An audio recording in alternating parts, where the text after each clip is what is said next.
The religious right has successfully melted America's minds to make people believe that God outlawed abortion straight from a burning bush. But the truth might actually surprise you. I spoke with religious leaders to learn more.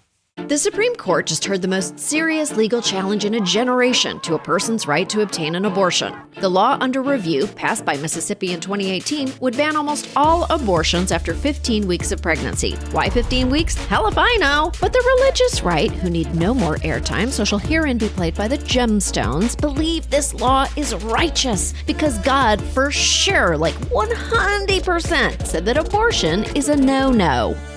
And since in college I took Intro to Comedy instead of Intro to Religion, I invited a Catholic, a Muslim, and a Jew to a bar to talk about abortion. Let's start with a really easy question. Whose religion is right? I'm just kidding. Is God opposed to abortion? There's no ban on abortion in Islam. There's no ban on abortion at any point, for any reason, by any method. All right, okay. In Judaism, abortion is permitted, and where the pregnant person's life is at stake, it's required, because the health and well-being of the pregnant person comes first. Okay. Jamie. A little more complicated. Bad news. Well, let's bear in mind that what I'm about to say is a teaching created by men who are ostensibly celibate, who have no inroads or connection to the lives of women because they do not have wives, they do not have daughters. Great start. Yeah. And the Catholic Church teaches that in almost every circumstance, abortion is murder. Is it in the Bible? No. In the Christian scriptures, there is no mention of abortion. I mean, does everyone just think that these things are mentioned and we're all just like misremembering? Is it like a Berenstain Bears thing? But there are no two ways to read the Mississippi law. Its intention is to move the goalposts and make getting an abortion harder. Why? Because a small minority of religious people are basing laws that will affect my body on the idea that at conception the fetus has a soul. And that's something that even the majors don't agree on. The Talmud says for the first 40 days, the fetus is mere water. That would be about 7 to 8 weeks of gestation. Yes. The Quran does say that at 120 days, the soul enters the body of the fetus. And that is roughly 17 and a half weeks. Is there anything that your respective religions say about when the soul leaves the body? Like, is it when you run for office or is it when you actually win? I don't know when the soul enters or what the soul is or whether I even believe in the soul, but I did like this movie. I'm so glad our laws are being written around this mystery riddle. Is it fair to say then that the 15-week Mississippi ban could be an infringement of your religious right? Absolutely. Yes, it could. Which is why it's offensive to apply this blanket idea of what is allowed in terms of abortion on communities like Muslims who don't actually believe that. Have any of you folks considered going to the ACLU? This is so messed up. The laws that some of these religious people like are infringing on the rights of these religious people. Within the Catholic Church, how many people support abortion? The majority of Catholics, 56%, think abortion should be legal in all or most cases. And 68% of Catholics do not believe Roe versus Wade should be struck down. 68%. That's a lot of Catholics. I mean, I did go to Catholic school, and I think the number was a lot higher than 68%. Exactly. According to my drinking buddies and this pew, pew, pew, pew, pew study, even the majority of Catholics support Roe. So what the fresh hell is this really about? How are your versions of faith so open-minded, but then you look at Mike Pence's version and it's so gripped and dark and it just like fits like a fist in your uterus. Like, What I realize more and more is that fragile men project their own fragility onto God. And their God is male and does not believe in women's equality. Religion has been used to justify atrocity and to maintain power for centuries. Now it is being used to hold and maintain and entrench existing power structures. right, they're loud. And scary. Like, if you look at how they're willing to treat pregnant people, you can tell that they're a bunch of sadistic sorry, is the word you're looking for? Absolutely. Got it. Abortion laws help the religious right in their quest to uphold the patriarchy. Congrats, boys, it worked. Should have seen that coming. The long game that was played by the religious right is the most cynical of all games. And I do have to ask the question, do we just have to be more evil?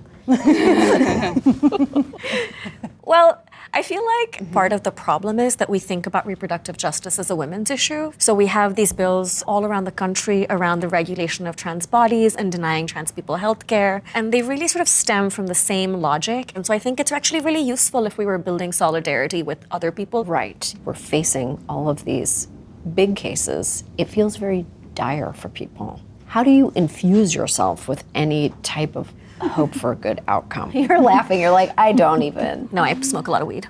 Okay.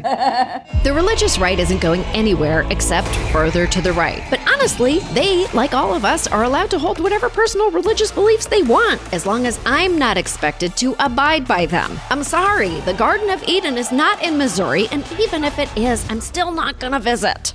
The country is supposed to be a country for atheists, for Buddhists, for Hindus, for Muslims, for every kind of Christian, for every kind of Jew. And so the questions about when the soul enters the body should not be relevant, and they certainly should not be behind how a law is written. Yes. Yeah. Freedom of religion means freedom from religion as well. From religion. Yeah. Ding, ding, ding, ding, ding. The law should be atheist. And speaking of people who are free from religion, everyone say the amount of abortions they think Donald Trump has paid for. I think 5. That's so low. Maybe 13. It was like 76. Since the first caveman carved the first speculum out of cheetah bones, misogyny has always gotten in the way of doctors figuring out what's going on with lady bits. And hey, since it is Women's History Month, let's take a look back at the history of women's pain. Subtitle, Why You Have to Take Birth Control for Every Damn Lady Thing, with American treasure, Lori Metcalf. Doctor, I'm experiencing pain all over my body whenever I get my monthly visits from, the goddess of war. Mm-hmm. That's because your uterus is a hungry animal Pac-Manning around your body searching for babies. Trust me, I'm the medical professional here. I know how to treat this. Okay, you're the doctor, I guess. Move, uterus! Dislodge and right thyself! Oh, you're very tight inside. Thank you. By medieval times, things had actually gotten worse. People now believed that women with endometriosis were witches. Probably not a lot of women sought a diagnosis when the prescription was being burned at the stake. By the Victorian era, medicine was truly advancing. General anesthesia was improved. We began to understand bacterial infection, and doctors even started wearing those head mirror things. But they still didn't understand women when they said, ouch. Doctor, I'm having this intense pain in my lady parts. Well, there are 2 options. I can commit you to a lunatic asylum, or I can manually stimulate you to completion. Okay, I'll take the orgasm one. Fine. It's just you're my 6th patient today, and my fingers are exhausted, so here we go. Look, women are so yucky. That's right. Victorian doctors invented the first vibrators because they were tired of fingering their patients. I know we just showed you that, but I wanted to say it again because it's fucking amazing. Once every 3,000 years or so, men's total ignorance of the female body works out in our favor. Throughout the 20th century, endometriosis was considered a career woman's disease, and the pain still often thought to be all in a woman's head, and women's pain still isn't taken as seriously as it should be. It takes 6 to 8 years on average to finally get diagnosed with endometriosis. Doctor, it's enough. I have been coming to you for years, telling you that I am in pain, and you have told me to lose weight. You've told me that I'm faking it. You've told me that an Advil would cover it, and you've referred me to a therapist. It's 2018. There's no cure for endometriosis, and yet you guys have developed like 45 different pills for boners, and all you can offer me is the same old fucking birth control pill. So I'm done. I can't take it anymore. I could burn you at the stake. I'll take the birth control. Very good. Should smile more. Got a pretty face. Now, I know some of you were thinking, surely it's not that bad in 2018, but I know others of you are thinking, oh my God, how did you get a microphone into my gyno appointment from last week? This stuff is not that far in the past. The medical community's indifference to women's bodies and opinions still affects all kinds of care. Up until 2010, Canada allowed medical students to practice pelvic exams on unconscious women without their consent who'd come in for gynecological surgery. So congrats if you woke up from surgery in Saskatchewan a few years ago with the eerie feeling that your crotch had taught a class. Don't worry, you're not crazy. You were assaulted by a doctor, because nothing says let's make an entire country of women feel crazy more than unconsented to unconscious secret pelvic exams. And that is why we're still taking birth control for diseases that have gone unstudied for centuries, because women's healthcare is still shrouded in the same fear, shame, and condescension that has been surrounding the female body since some dude made up a story about some lady stealing an apple to justify why he hates women. So ladies, next time you feel like the weight of the world is bearing down on your uterus, it is. Happy Women's History Month. With our stolen Supreme Court reconsidering Roe v. Wade, we are on the verge of being trapped in a prison of abortion laws we can't escape. But I decided to try anyway. Locked doors, a bunch of clocks, and a wall of fame celebrating those who are important to the reproductive justice movement. Loretta Ross, the Yellowhammer Fund, and of course, Roe. Welcome to Samantha B's Reproductive Justice Escape Room. In my career, I've done so many pieces about reproductive justice, about abortion, about choice. I don't have any more ways to talk about it. And because nothing is stronger than the power of sisterhood, let us introduce the game's first and only ever co-contestant. Hi, I'm Busy Phillips. 2 years ago, I had the honor and privilege of testifying before Congress about my abortion, and today I'm doing an escape room. Sam and Busy will have 30 minutes to solve a series of puzzles. Once they do that, they'll have legalized abortion. Wait, what? Sorry. Once they do that, they'll be allowed to leave this room. Okay, we are gonna go into the escape room. I'm very nervous. I'm so scared. We're both really scared. We're genuinely scared. Just open the door. Bye. Oh my God. Oh. Are we locked in? Yeah, okay. First up, Republicans love to clock block reproductive rights in America, and time is ticking to save them. Our contestants need to identify how many of the clocks in this room have the same amount of digits as the number of seasons in a year that abortion should be legal. Easy, right? I don't even understand how an escape room works. There are clocks over here. There's clocks. Oh, the clocks that have 4 numbers on them. Yes, I did it! 1, 2, 3, 4, 5, 6. So we know the first one is 6, right? 6. Okay. Doesn't work. Oh, it works. It works, guys. We did it. Looks like Dave got it. Oh, good. We got It's a tool. a tool. Fun fact, like the gears in this table, public support for abortion has shifted. Now 59% of Americans support it in all or most cases. Oh, wait, look. There's a key. I did it. God, let me out of this room. Oh, it unlocked. Here. What? This is it. This is it. Turn the key and scan your finger to start the main power console. It sounds complicated. But it's actually much easier than getting an abortion in most U.S. states. That is true. Not fun fact, approximately 6 in 10 women of reproductive age live in states that are hostile to abortion rights. And scan your finger. Wow. Okay. Succeed. Well, Okay. okay. Well, all right. And now, on to the last step. This is the last step. Oh. Here we go. Come on. Busy, come on. I should be able to figure this out. Got this.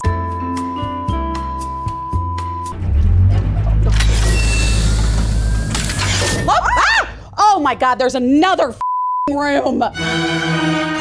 Let's check in and see how the contestants are holding up. You know what? Every once in a while, it's good to figure out what your weaknesses are. My weakness is escape rooms. I wouldn't say that I carried the team, but you could probably say that in the edit and it wouldn't be wrong necessarily. That first room took forever. Let's see how they're doing at the Wall of Herstory. A brief herstory. Okay, let's see. First, there was nothing. Then there were a bunch of dude presidents, Roe, and in 1976, Congress passed the Hyde Amendment, which banned federal funding for most abortion care.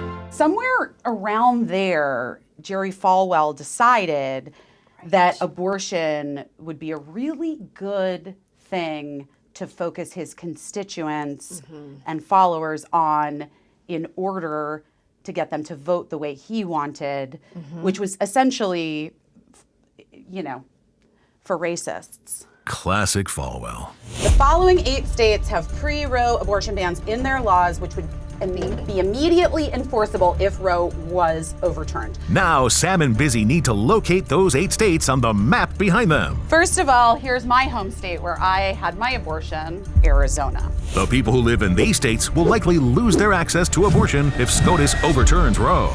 West Virginia, right here. Okay. That's definitely in there. We got that one right. Very hard.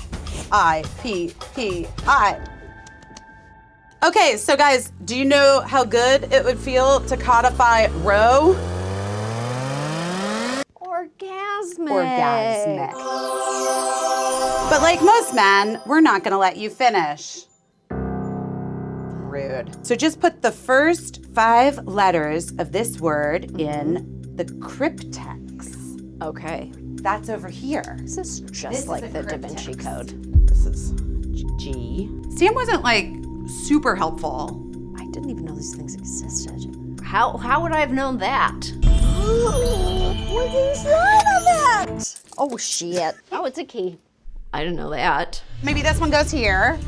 I didn't know that either. Oh, wait, look, there's a red dot here and a red dot there. That's like that. Oh. And then the mirror became transparent. I didn't even see that. Holy shit, this isn't over yet.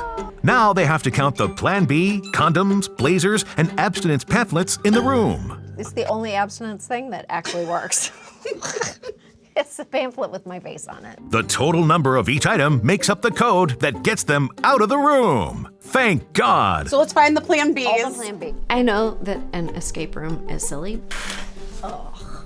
But the things that are at stake right now are not silly at all. Now we shall count condoms. If Roe gets overturned, all of the work that people have done over the last many, many decades will be overturned. But also just how we choose to live our lives and how we choose to take care of ourselves and our families.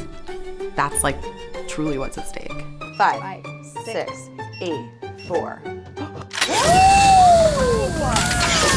What's in here? Did we get out? I think we got out. Oh my God, we're out.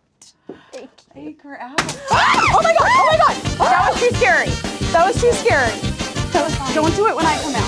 Congratulations! You've escaped the escape womb. But unfortunately, you're still stuck in America. In today's workforce, Americans have to fight hard to unionize. Luckily, some are really good at fighting. I sent Alana Harkin to learn more.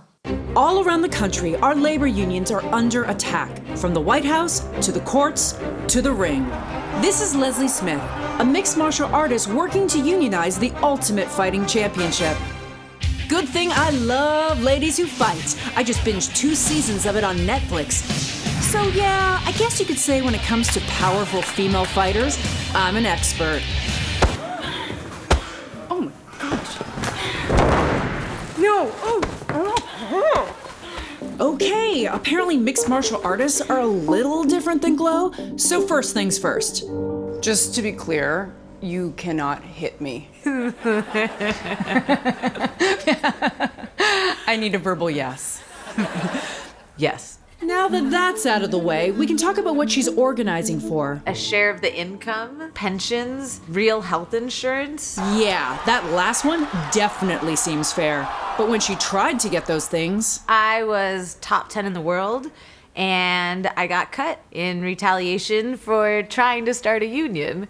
Maybe the UFC just didn't want her on their roster anymore. But that seems like a weird decision given her success. Until you remember that she's trying to unionize an entire industry. It's ridiculous to me that professional athletes in a sport that makes so much money have so little control over their career. How much money are we talking about here? The UFC just said that their value is $7 billion. $7 billion? Yeah, $7 billion. with a B? With a B. And they're paying fighters $12,000. Sure, starting male and female fighters can make that much per fight at a few fights per year, but they often pay for their own training, coaching, and weigh-ins, which can add up to double that. And when he was asked about fighters' pay, UFC President Dana White had a simple explanation. You know why you didn't get paid enough? Because you didn't deserve it! We wanted something a little less terrifying, so we gave the UFC a chance to comment, but they declined.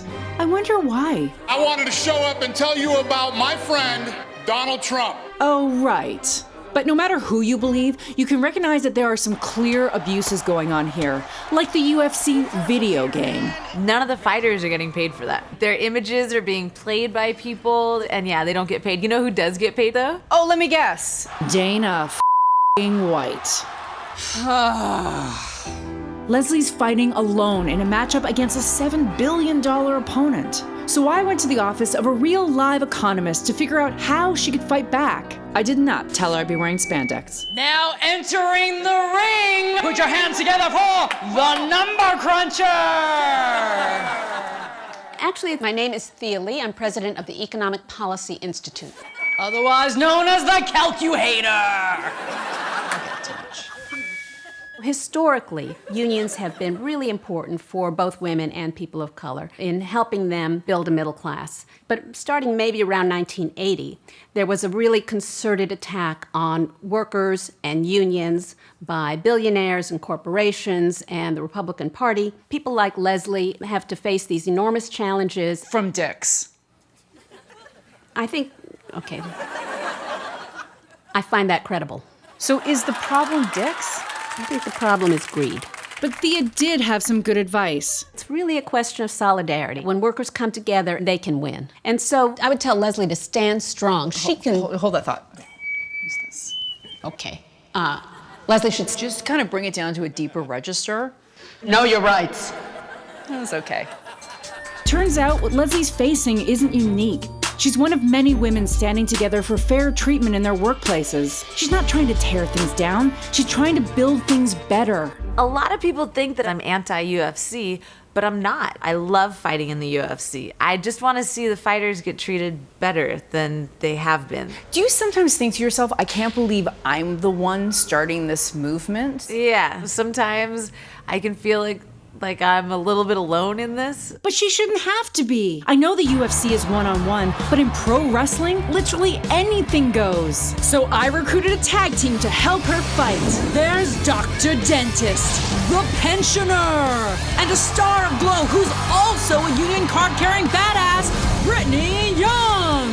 Say hello to the gorgeous ladies unionizing everywhere! Glue? Yeah, just go with it. All right, team. Montage time. We grappled with collective bargaining agreements and did sleeper holds on inequitable pay practices. And roundhouse kicked a lack of comprehensive dental care. High five! Okay, look, I'm shoehorning an 80s montage into a segment about unions, but I just really wanted to be in one. You can't slow-mo yourself. I'm really good at it! And we all know how every 80s montage ends with an inspirational speech. When a union worker fights, every other union member must fight alongside her. We are a team. What is good for one of us is good for all of us. No, I'm sorry, ladies. Unsafe working conditions, I'm out. Thank you for the opportunity.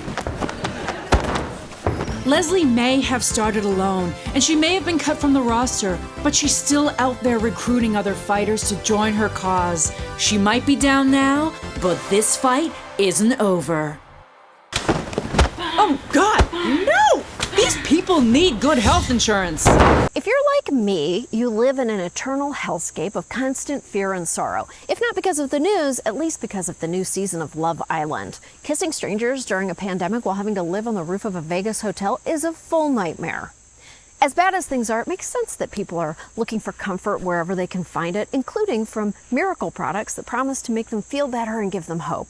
But what can seem like innocuous woo, from charging your crystals in the moonlight to lighting a candle to ward off Mondays, can quickly devolve into pseudoscience that at best is a waste of money and at worst is dangerous. In fact, anti-science behavior is on the rise, something that has directly undermined America's healthcare response to COVID-19. And women, in particular, are relentlessly preyed upon by companies that work to exploit their insecurities while making impossible claims. It's pseudoscience, and we can't talk about it without first addressing my favorite offender, Goop.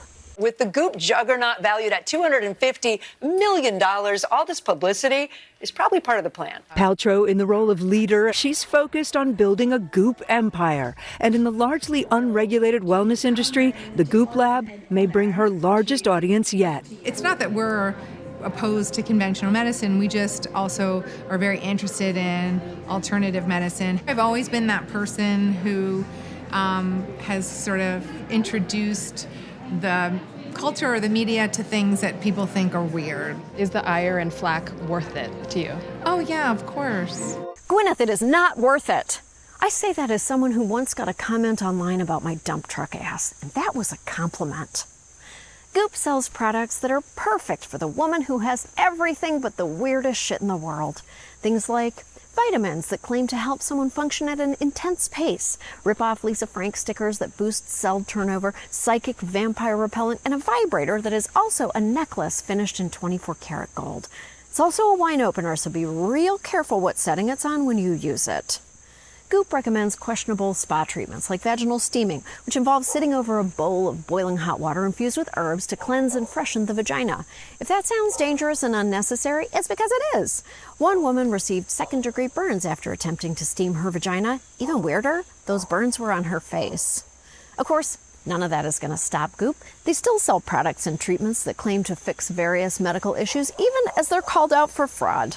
The wellness empire has agreed to pay $145,000 for allegedly promoting what critics say are unscientific claims. One product mentioned in the suit, the provocative jade and rose quartz egg products, which marketed themselves to women as a way to balance their hormones and increase bladder control. Some women even sleep with that jade egg in their spunk huts, which can put a person at risk for bacterial vaginosis or toxic shock syndrome. It's truly the worst thing Paltrow has endorsed putting inside your vagina since Chris Martin.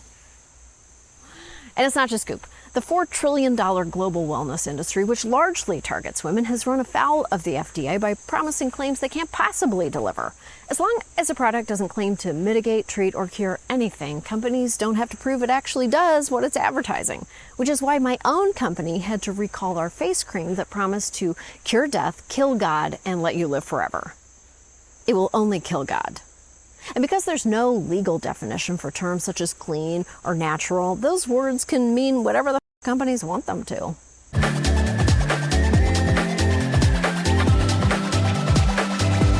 Clark's Botanical Skincare has clean, natural ingredients, all backed by science. CoverGirl, clean, fresh skin milk. In Canada, we buy our skin milk in bags. People haven't been this obsessed with the word clean since they debuted the new sexy Mr. Clean. Mama's gonna need 2 mops when I see that man.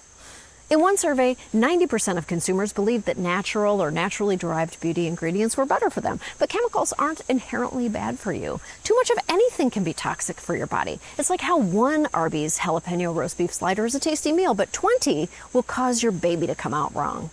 Which leads us to the biggest, scariest buzzword in wellness and beauty, toxins. This is the hot stuff for all the ingredients now. Everybody wants charcoal. What does it do? It acts like a sponge in our body, pulling toxins out. A foot bath that some spas claim can actually remove toxins from your body. It's going to help draw toxins out of your feet. The word toxins has been consistently misused by the wellness industry for decades, capitalizing on long-held beliefs that women's bodies are unclean. But while detoxing is a legitimate medical procedure that rids the body of dangerous levels of alcohol, drugs, or poisons, detoxing for wellness isn't, i.e. juice cleanses, colonics, and activated charcoal. That's especially true if you do activated charcoal the way I do, by eating a whole briquette. Products that target women using shitty science are costly, ineffective, and most worryingly can put their lives in danger. Sadly, it makes sense that women would be open to alternative wellness. Women face higher chances of misdiagnoses, have been left out of medical research, and frequently report that doctors take their pain less seriously. The infinitely long marginalization of women in medicine has made it easier for a lot of us to believe in medical conspiracy theories like bras causing breast cancer, vaccines causing autism, or that putting a garlic clove in your vagina will stop yeast infections. It won't. It'll just stop vampires from going to third base. Mistrust in science in general is the reason so many people believe masks cause coronavirus, and nearly 30% of Americans believe coronavirus was created in a lab. This is a terrible time to consciously uncouple from science. Like most parts of society, the medical community has a lot of work to do when it comes to serving people who are not white men, but it is not okay for companies to take advantage of people looking for help. Just like it was not okay for Barnes & Noble to recommend Sean Penn's novel, Bob Honey, Who Just Do Stuff, when I asked for a romantic summer read. It wasn't. And it turned out he didn't just do much. 2 stars out of 5.